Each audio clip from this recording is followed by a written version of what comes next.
Hey guys, welcome back to the Timber Forge. Today I'm going to be showing you my Nether MOBS Plus data pack that I created for Minecraft 1.16, the Nether update. So if you couldn't tell by the intro, I add 4 new mobs plus a boss fight and 10 new items and a Nether core, which is the Nether's version of the beacon. And I also want to say thank you to those who helped out by creating models for me. In this video, I'll go through everything that's added with this data pack, and I will go through how to use it, and I'll also have an example of a full boss fight at the end. But if you want to know how all of this works, I will have a separate explanation video that goes in detail for how each of these mobs work. And for this data pack showcase and for future data pack showcases of my own data packs, I'm going to include a section for skills used. So this will be a section describing what skills I use to create the data pack, and in the description there will be a section where I will link similar videos or tutorial videos where you can learn to use these skills for yourself. So you can use these showcases as an example and learn from the tutorial videos so that you could create your own data packs. So with that said, the main topics for this data pack are custom items, right-click detection, ray casting, floor crafting, custom models and custom mobs, scoreboard for timers, execute command for detection of blocks and entities, custom food, and particles and sounds. In the description, I'll go a little more in detail about what specific parts it was used for and examples of it, but those are the main topics that I used. So the first mob I'll be showing you is the water blob. The water blob naturally spawns in usually the warped forests, and the way that I made these mobs spawn, just because it's an easy way to do it, is they replace a certain amount of a certain mob that already exists. So in this case, it's going to be replacing Endermen, which normally spawn in the warped forests. So we have here the water blob. So the water blob is normally a hostile creature that does a decent amount of damage. As you can see, it's doing 1.5 hearts with full netherite armor on. But if I feed it blue ice, then it becomes friendly. It still tries to chase you, but that just makes it easier to farm these guys. And the reason you would want to farm them is because they drop ice paste. And this ice paste is useful for 2 main reasons. It can, first of all, give you fire resistance. So as you can see, I don't have fire resistance, but if I drop it, it gives me 2 minutes of fire resistance. And these can also be thrown to extinguish fires. And the water blob doesn't drop anything when you kill it, so you mostly want to use it for farming, kind of like how you would milk a cow. So they can be farmed for their ice paste once every in-game 12 hours. So that would be like 10 minutes in real life. So if you drop the blue ice, you can get between 1 and 3 ice paste. And the fire extinguishing is very useful when fighting against the next mob I'll show you, which is the Crimson Snake. So the Crimson Snake naturally spawns in the Nether Wastes biome and in the Crimson Forests because they replace zombified piglins and hoglins. So let's get some of the first one. So I just got a Crimson Snake to spawn. And as you can see, they shoot fire at you, but they really don't do very much damage if you have fire resistance. And they're basically just like any crawling mob after that, and they hardly do any damage. However, if you come into the Nether without any fire resistance, then you're pretty screwed because they're quite hard to see without having to extinguish the fire. But the best way to fight these guys is to hit them once when they're outside of the fire, because that's when you could actually collect their drops. Or what you could do is when they come out, you hit them and then wait for fire, extinguish the fire, and then hit them while they're outside of it. The only thing you want to avoid is killing them inside of the fire, because then you won't get any of their drops. And their drops are charred snake meat, gunpowder, and crimson poison. Charred snake meat is a new food that I added, but it's basically just another food source. There's nothing too special about it. However, crimson poison, on the other hand, actually has a use as the crafting ingredient for nether energy, which is the ammo for the nether gun, which I'll show you later. But also special thanks to Gravitowel. He created the snake model, and he's also the admin on my Discord, which you should join if you want to get into making your own data packs. And he created that awesome animated snake model. And also thanks to a Wanderer of the Library for this Crimson Poison model with the really cool gradient in the liquid. So anyway, moving on to the next mob, which is the Wraith. So while the Crimson Snake isn't really too much of a threat if you have any form of fire resistance, the Wraith will pretty much always be somewhat of a threat, unless you have really good gear. Okay, so the Wraith spawns naturally in Soul Sand Valleys, replacing some skeletons, or in the new Basalt Delta biome, replacing some magma cubes. So I'll show you the Wraith. And as you can see, it has a really cool model with animated flowing sleeves. Special thanks to Enbo for creating the model for both the Wraith and his Dark Essence drop. But the Wraith has two modes. The first one, as you can see, he pulls out a sword and has an increased movement speed and tries to rush at you with the knockback sword. And in the other mode, he pulls out a bow and tries to shoot at you. And the thing is, he's trying to basically knock you back with his knockback sword and punch bow. And the reason for that is because when you're at a distance, you can't actually do much damage to him, since he's able to reflect incoming projectiles. And there's actually a chance of you getting hit by the incoming projectiles. However, it doesn't happen too often. It can happen, and it's happened before when I've been testing. But as you could also see, he releases this wither area effect cloud when you get too close. But when you have good gear like I do with full netherite and a netherite sword, then he's not too much of a threat. All you have to do when you have good gear is just rush at him and try to slash him. But if you are going into the nether for your first time, he's going to be very hard to fight, since you're going to have to get beat up by him, since you can't just shoot him from a distance like you can with most other mobs. And his drop Dark Essence, with a really cool animated texture thanks to Enbo, has a special ability which basically does what he does to your projectiles. So if you hold it in your offhand or your main hand, then you can reflect all incoming projectiles. So I'll demonstrate that. It's only reflecting small incoming projectiles. So that would be Blaze, Skeleton, and Drown. As you can see, it's just reflecting everything that's being thrown. Well, we just killed him. But as you can see, it reflects tridents, small fireballs, arrows, and it also reflects the wither bolts that the boss I will show you later shoots. So it's very useful to just hold in your offhand if you're going to be trying to take over a blaze spawner or a skeleton spawner, for example, since it'll just reflect everything and you basically can't take any damage. However, if they are point blank, then sometimes you can get shot since you're too close for it to be able to reflect. But that's basically it for the Wraith. So the Laser Shark spawns naturally, well obviously in the lava lakes, and replaces some Striders, the new 1.16 mob. So if I spawn some Striders, you'll see that some of them will get replaced by a Lava Shark.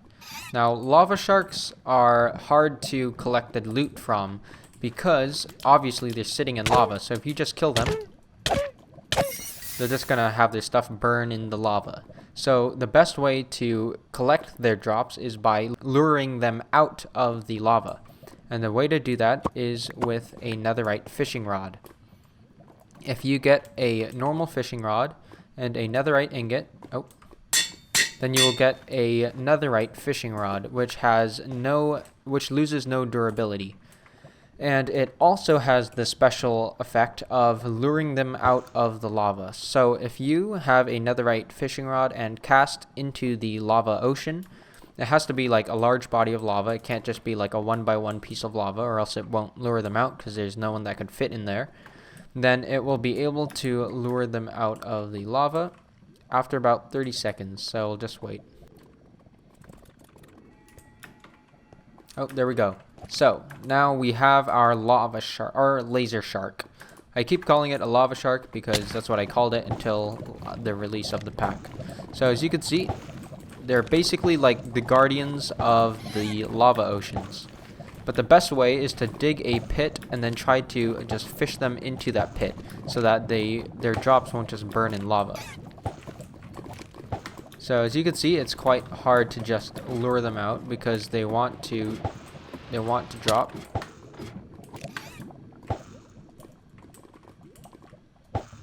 But what you want to do is charge it. There we go. He's in the pit. Okay, so once they're in the pit, then all you have to do is beat them up and make sure they don't leave the pit. Then their drops won't actually burn in the lava. And they do damage to you when you hit them because they basically have thorns, but it's not too much of a deal when you have good armor. Now, you probably don't want to keep beating them up when you have no armor at all, but if you have any decent armor, it really doesn't matter. So they have two drops, the lava crystal, which they get from sitting inside of the lava all the time, and the charred snake meat, since they're in the nether, obviously their meat's charred. So the lava crystal is paired with the crimson poison, and I'll show you how it's used later to create the ammunition for the nether gun, and the lava crystals are used to create the actual gun itself. And the charred snake meat is a really good source of food, even though it is quite hard to get since you have to fish them out of the lava. But when you eat it, it gives you a lot of hunger points, but it also gives you resistance, but also slowness. So it's basically just a really fattening food. It gets you really full and really fat, but it also protects you and makes you really slow. Or not really slow, it's just slowness 1. So it's kind of a, if you want to take this inside of a fight maybe and just eat it while you're fighting the boss, that would be a good idea since you don't really need to run around too quickly, but the resistance does help to protect yourself. Alrighty, so let's move on to how you can summon the corrupted hoglin boss that I added into the game. So in order to spawn it, you need 3 main things. You need to build the altar, you need to have a piece of netherite in order to throw into the lava at the center of it, and you need an actual hoglin in order to corrupt it to make it the boss. So the altar is pretty simple. You just need a 3x3 area with another hole down in the center, and get 4 pieces of crying obsidian for the corners, 4 crimson nilium for the sides. You need a lodestone for the bottom, a piece of lava in the middle, and warped fungus around it. So that's all you need, but the hard part is luring in a hoglin. And the reason that's hard is because hoglins are scared of warped fungi. So if you get a hoglin and you try to just lure it in, it's going to run away as soon as it gets close enough to the warped fungi. As you can see, he just ran right the other way. So what you have to do, if you couldn't tell by the intro video, is you have to have some sort of platform at the top or maybe some sort of piston kind of machine in order to force them into this area. After that, you can throw the netherite into the center. So I'll show you that. Okay, so I'm up here with the hoglin and he's chasing me. So I just used trapdoors to trick him into thinking those are full blocks. And hopefully I'll be able to get him to fall into the altar. Yep, he's inside. So once he's in this area, he doesn't need to be directly in the lava, but once he's within that area, he can be corrupted if you throw a netherite ingot directly into the lava. And after that, the corrupted ravager will spawn. So as you can see, the corrupted hoglin, I mean, he will spawn, and I will show you all of his attacks and how he works in creative mode, but if you want to see a full survival mode fight, that will be at the end. So the first attack that started it off was the summoning the reinforcements attack. So that's where he spawns 3 crimson snakes, which will crawl along the ground to attack you, and 3 blazes, which will shoot to attack you. They are normal crimson snakes and normal blazes. And as you just saw, his next attack is the Meteor Shower. And the Meteor Shower summons up to 8 randomly spaced meteors within a certain radius. And in order to avoid them, you have to look around and find the purple beams of light that signify where exactly a meteor will spawn. As you can see, there's a beam here, so a meteor will fall in that area. And so right now he's not moving, but while he's actually fighting you, he will be moving a lot because he's just going to continuously rush at you. So the best way to counter his direct melee attacks is to hold up a shield. And that way, that's how you fight a normal ravager, and it does work for blocking his normal melee attacks. Now, as you can see, most of his attacks have some sort of attack cue. So before he does the meteor attack, you could hear the big metal clanging sound. And when he is about to do that lava shot, you will hear the hissing noise before it actually shoots. And speaking of the lava shot, that is his third attack and one that does a lot of damage. And when he does it, you'll be able to see the magma cube will be charging up on his back. And during that time, it is vulnerable. So right now, at this time, it is vulnerable to a bow attack or a sword attack. You just have to make sure you shoot it directly. It's very easy to miss since it's so small. But it can be countered by either running directly up to him and then smacking the top little lava shot that's charging up, or by shooting it or throwing a trident out of it in the air. But if it does hit you, it will summon a bunch of lava covering you, and it will also do a lot of damage. And this last attack, his fourth attack, is the Wither Bolt attack. You'll hear I don't even know how to explain it. You'll hear a certain sound before it attacks, and he will shoot out Wither Bolts at you. And when they hit you, they will give you status effects. Now, you can either dodge these attacks by running in a line just away from him, or you can use the Dark Essence and hold it in your offhand. You'll see it gets reflected and it doesn't actually do any damage to you. And also something I forgot to mention about the lava shot. So while with the Wither Bolts you could just run and the bolts will miss you, the lava shot is actually a homing missile basically. So even if you try to run away, the lava shot's just going to curve in your direction, as you can see. So again, if you want to see a full boss fight, it will be at the end. But also something to note is, at first you are able to do range damage to the Corrupted Hoglin. However, once he goes below half health, he will start to reflect all ranged attacks, similar to the Wither, except instead of just not taking damage, he will actually reflect it. As you can see, he is reflecting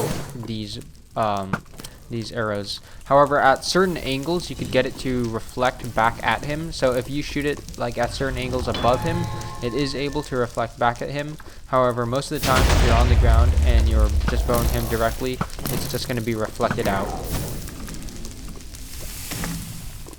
So that's basically it for the Corrupted Hoglin. However, the most important part is when you kill him, he drops the Dark Star. So the Dark Star, which is an item which does not burn in lava and it doesn't get destroyed at all, but this item is used for both creating the Nether gun and for creating the Nether core. So I'll show you that next. Okay, so now we're back at the showcase area, and the first thing I want to show you is the Nether gun and how to craft it. So now that we got the Dark Star from killing the Corrupted Hoglin, what you can do is either use that Dark Star for the Nether gun or for the Nether core, and I'll start with the Nether gun. So if you have one Dark Star, one lava crystal, one crossbow, and the new polished blackstone block, then you combine them together with a basic floor crafting. So the Dark Star, crystal, crossbow, blackstone, then you will get the Nether gun. And it has 3 modes. So you just have to drop the item in order to change mode. So right now I'm on explosive, and you could tell by the combination of both the red liquid and the lava. And if I drop it, you can see it has just the lava. And if I drop it again, you'll see it has just the little red crimson poison, I guess. So if you drop it, you could just cycle through all 3 of the modes. And the modes each do something different, and they take different amounts of ammunition. So the ammunition is Nether energy, and in order to create it, you need the crimson poison from the crimson serpent, and you need the lava crystals from the laser sharks. So if you go to a cauldron, you can drop them in one by one. As you can see, the liquid just builds up. And once you get 3 bottles of crimson poison, it goes all the way to the top. And if you drop in another lava crystal, then it converts into 4 pieces of Nether energy. So that is how you get the ammunition. And it's pretty easy to get a lot of it if you get that rhythm.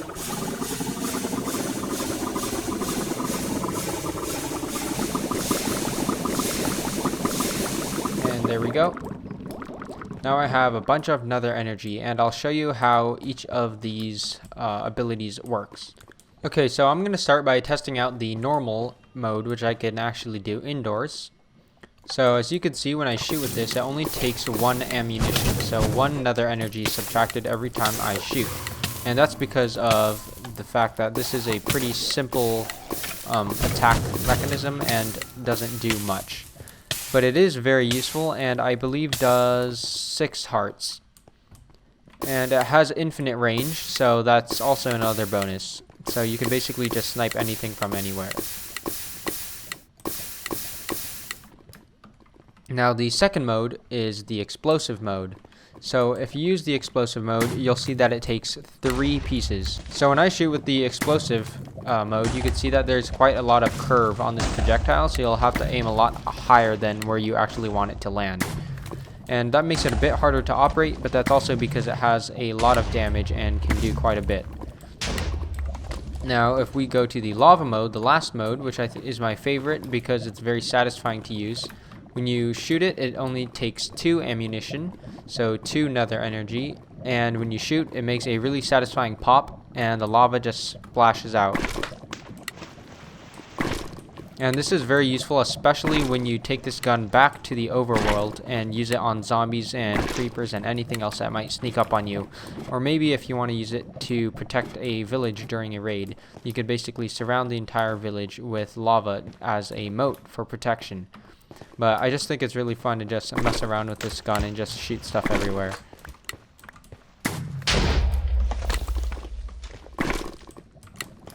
But yeah, that's basically it for the nether gun. Lastly, but certainly not least, is the nether core. So the nether core is basically my version of the beacon for the nether, because currently there is no nether version of the beacon since they don't work because of the nether ceiling. So I added this nether core. And assuming that Mojang doesn't add a new nether beacon type of structure in the upcoming snapshots, then this will be the only way to get a beacon-like effect in the nether. So this is the nether core. As you can see, in order to construct it, you need 10 pieces of crying obsidian, 5 on the bottom in a plus shape, and 5 on the top in a plus shape. And you will also need 1 beacon for the center, and 4 power stones, I guess you could call it, on the outside of it, and that determines what effects you get. But in order to activate it, you still need a dark star. So I don't have one with me, but I'll show you it later how it works. So you have to build the structure and put a dark star into the beacon, so you would have to drop it in and then quickly replace it. But the way that it works is there are these 8 effects you can choose from: night vision, jump, speed, fire resistance, regeneration, strength, absorption, and resistance. And there are 4 slots here which you can use to select your stones. So for example, I could get night vision 1, jump 1, resistance 1, and absorption level 1. And I would get all 4 of these effects within a 64 block radius of this nether core after I activate it by covering it with crying obsidian, throwing in the dark star, and covering it up. And that's assuming you're in the nether, because this only works in the nether. And it's very unstable, so you have to make sure you construct it correctly, because if you don't, or if you construct it in the overworld, it will just instantly explode. And this is how you get the level 1 effects. So if you want all of these effects, you would only need 2 of these nether cores. Now you could also go to level 2 effects, but in order to get the level 2 effects, you would have to get the core, the power stone, and you'd have to fill all 4 of these blocks. And if you fill all 4 of these blocks, you'll get level 2.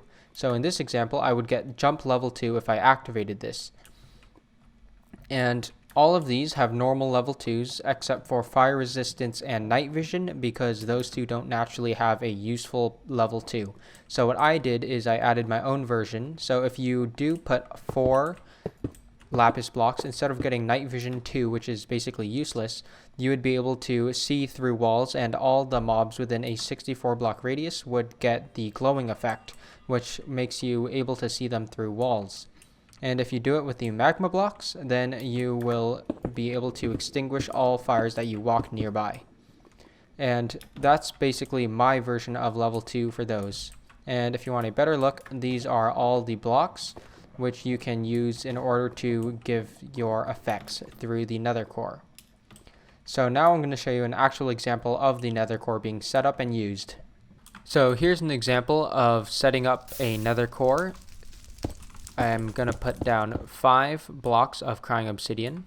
Then I'm going to get a beacon, and I'll do 4 magma blocks, just because why not. And then I need my netherite blocks in the corners. Then I will get another 5 crying obsidian. But then I will throw a dark star in, and then I will quickly patch it with crying obsidian. But this has some pretty cool sounds, so I'm going to shut up now and let you see it.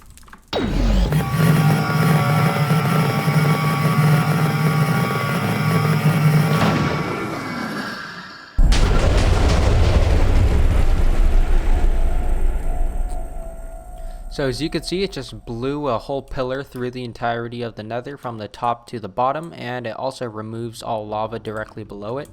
And it also has this really cool beam with particles, but again, if you want to disable it, just put a block on the top or bottom center. And if you want to, this frame could also be replaced with netherite. So if you put netherite here instead of crying obsidian, it won't blow up. But if you replace it with something else, so if you try pushing out any netherite with a piston or something for some reason because you think it looks cool, it will blow up. So you have to be careful that you don't accidentally do that. And it did say armor stand correct core. I'm going to remove that by the time of the release. That's just there for testing, so you could ignore that. So as you can see, with all of the Nether cores, you can have jump boost 2, absorption 2, speed 2, resistance 2, regeneration 2, fire resistance, and night vision 2, which means you get glowing on all these mobs and you extinguish the fires that you walk near. So this is quite powerful, and let me get an example of extinguishing the fires. And as you can see, I'm getting a little bit of frame rate droppage because of these cores, so I'm going to turn off the particles. But as you can see, you can't actually light any fires near you because all of them get put out. So if you want that, then you could put all 4 magma blocks, but if you don't want that, then you can just use fire resistance level 1 and not go and basically pay for an extra nether core. So that's basically it for the nether core. But when you're setting up an array like this, notice how I have the whole top covered, and you have to be sure to do this because if you don't do it, the explosion can cause the core blocks of other nearby nether cores to explode too. So that's basically it for the Nether Plus data pack. I hope you enjoyed it, and remember the download will be in the description below. So if you want to learn how to make data packs like this, there will be more tutorials on my channel coming up, and I already have a pretty decent database of tutorials. You could also check out other YouTubers who create data packs because this is quite a fun thing to do, and not too many people are doing it in Minecraft right now. So if you could get into data pack creation, that would be really cool. And I also promised the full boss fight at the end, so just remember that during this boss fight I am wearing fully decked out gear, so I have full netherite sword, and maximum sharpness power and protection on all of my gear. So just keep that in mind while you're watching it, and again, if you want to try it for yourself, just download the pack in the description below. So thank you guys for watching. Also, last thing is that I will continue to push out updates for this until 1.16 is officially out, just to make sure that it's all polished up and usable in the actual release of 1.16. And I might continue balancing the boss fight just to make sure that's not too hard or too easy. So that's it, and enjoy the boss fight.